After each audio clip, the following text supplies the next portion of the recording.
On va commencer aujourd'hui avec un exercice qui suit l'exercice sur les formes quadratiques le 2. Et c'est une application, je vous donne tout de suite hein, l'idée, c'est une application du gonflement hyperbolique qu'on a vu dans cet exercice précédent. Oui.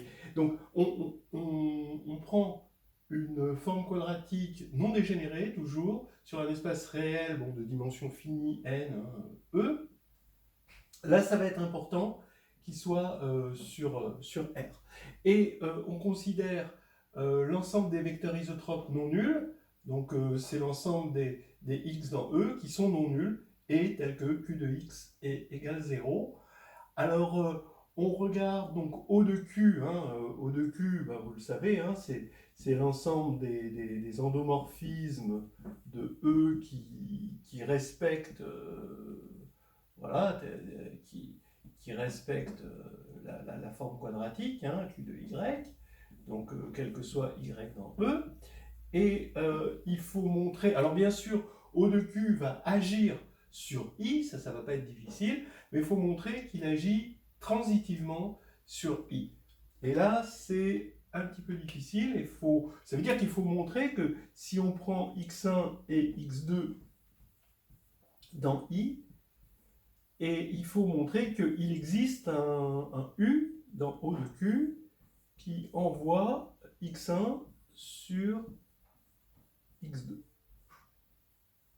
Et le problème, n'allez pas chercher des procédés de Gram-Schmidt, des bases orthonormées incomplètes. On ne peut pas compléter ça en une base orthonormée, ça ne veut plus rien dire. On est un petit peu perdu et ça vaut le coup de réfléchir à ça et voir l'idée du gonflement hyperbolique.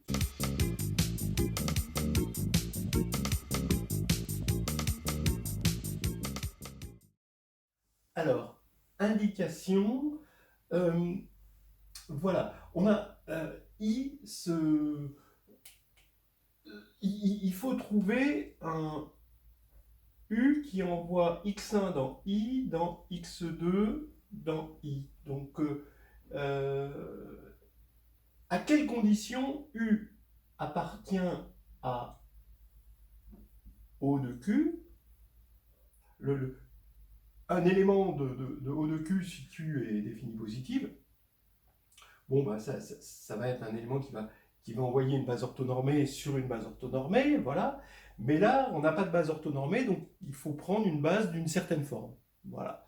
Et de quelle forme? Eh ben, on va d'abord compléter ce x1 de sorte à former un gonflement hyperbolique comme c'était fait dans l'exercice précédent, et pareil pour x2.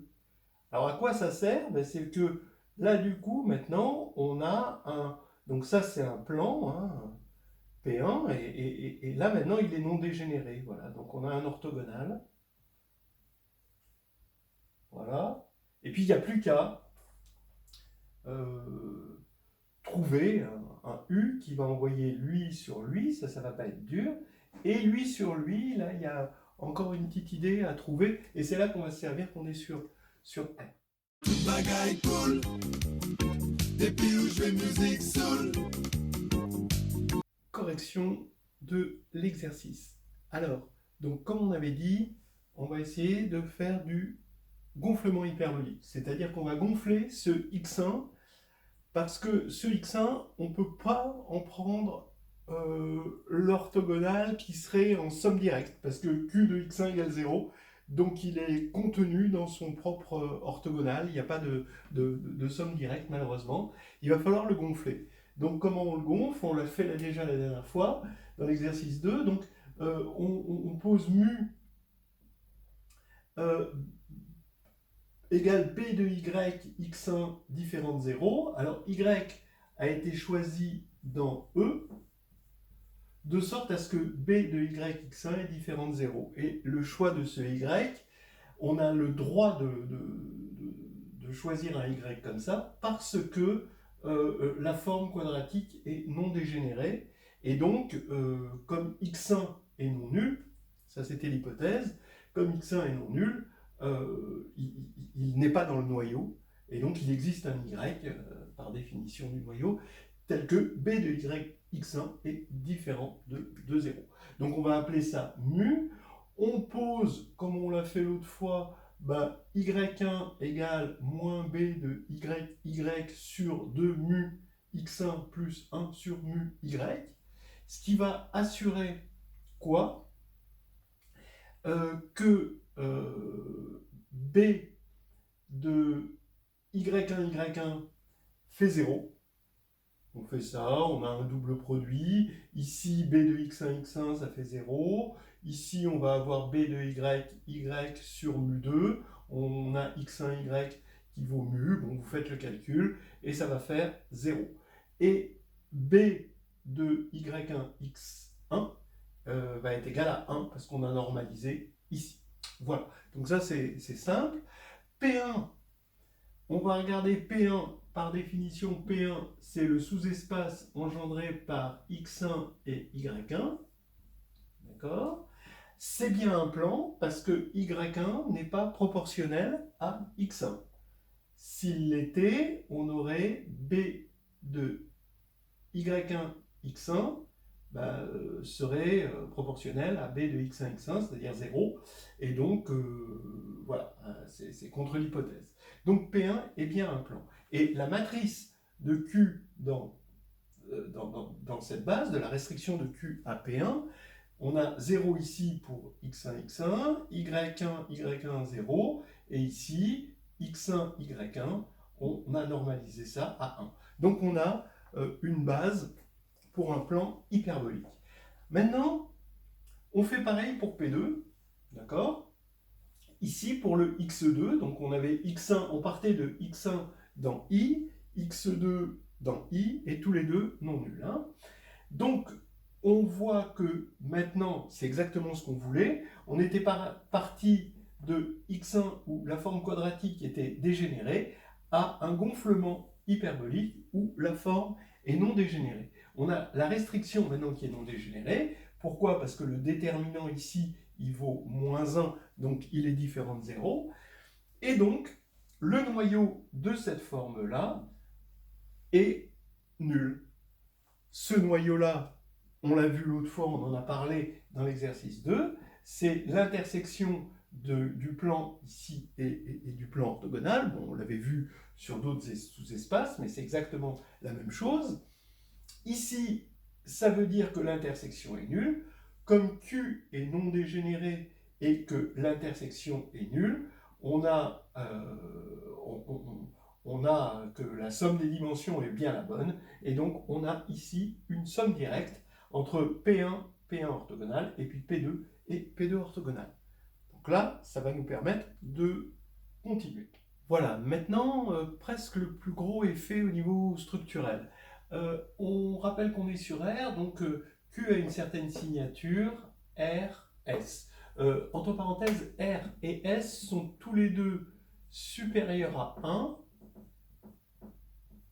parce que si R ou S était égal à 0, ce serait une forme qui serait définie, positive, ou définie négative, et dans ce cas-là, il y aurait l'ensemble des vecteurs isotropes non nuls, ce serait l'ensemble vide, on ne serait pas en train d'en parler. Donc ici, on rappelle ceci. Alors maintenant, on a on va prendre une base.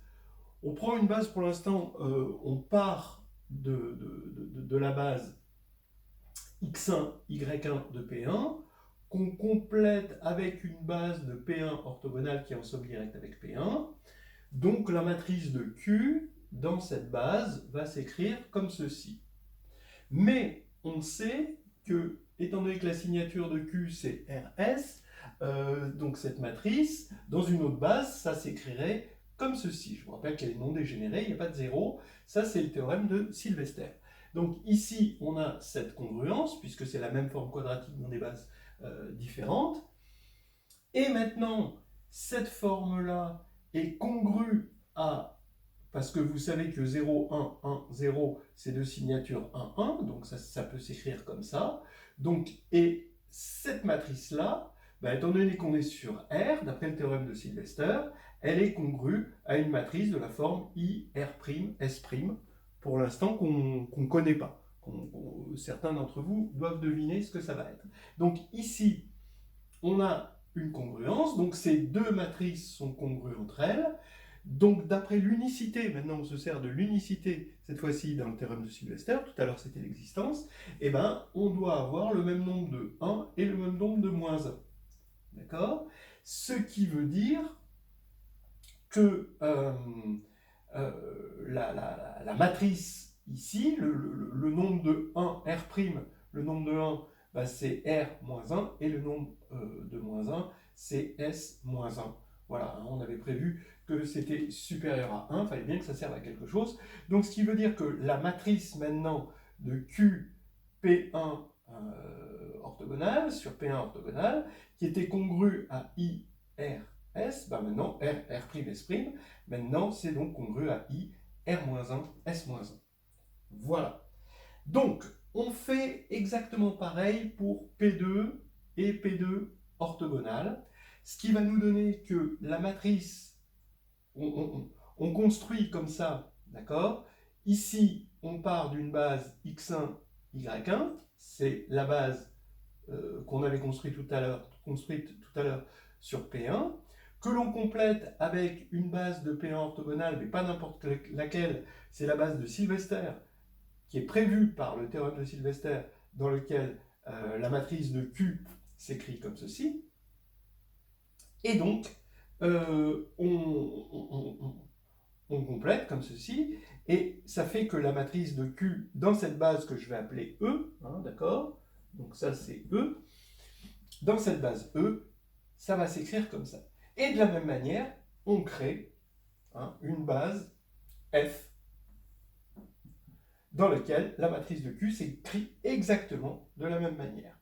Maintenant, ça y est, c'est comme si on avait deux bases orthonormées, mais sauf que ce n'est pas orthonormé. Hein. C'est des bases qui ont la même norme dans le sens normalisé, quoi, hein, et normalisé par cette matrice-là.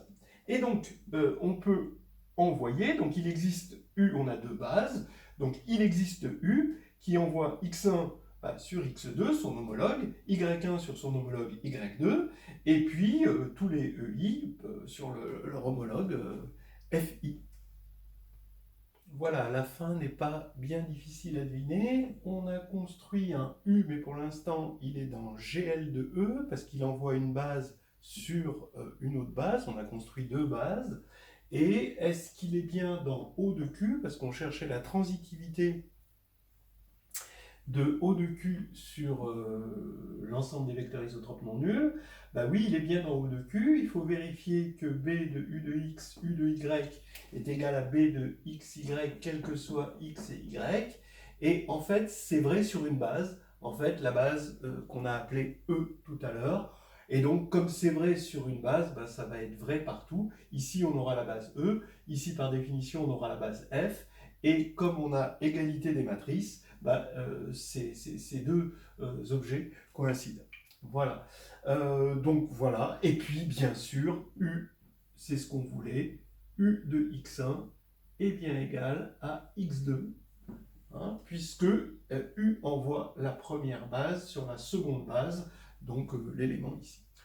Voilà, donc là l'exercice en soi il est terminé. Une fois que vous avez compris cet exercice, vous pouvez vous lancer sur une récurrence qui permet de montrer que si F est un sous-espace de E, FF', qui sont de même dimension et totalement isotropes, c'est-à-dire que pour Q, hein, donc Q est toujours non dégénéré, hein, et la restriction de Q à F c'est nul, pareil pour F'.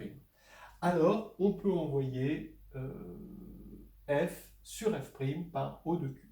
Donc, en gros, O de Q agit de façon transitive sur les sous-espaces totalement isotropes de dimension fixée. Voilà.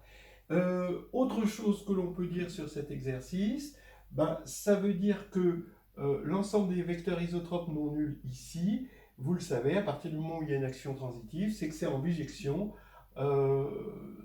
avec le groupe quotienté par le stabilisateur d'un élément. Là, c'est x1, mais voilà. Juste une remarque, c'est le stabilisateur de x, c'est le stabilisateur de x orthogonal aussi.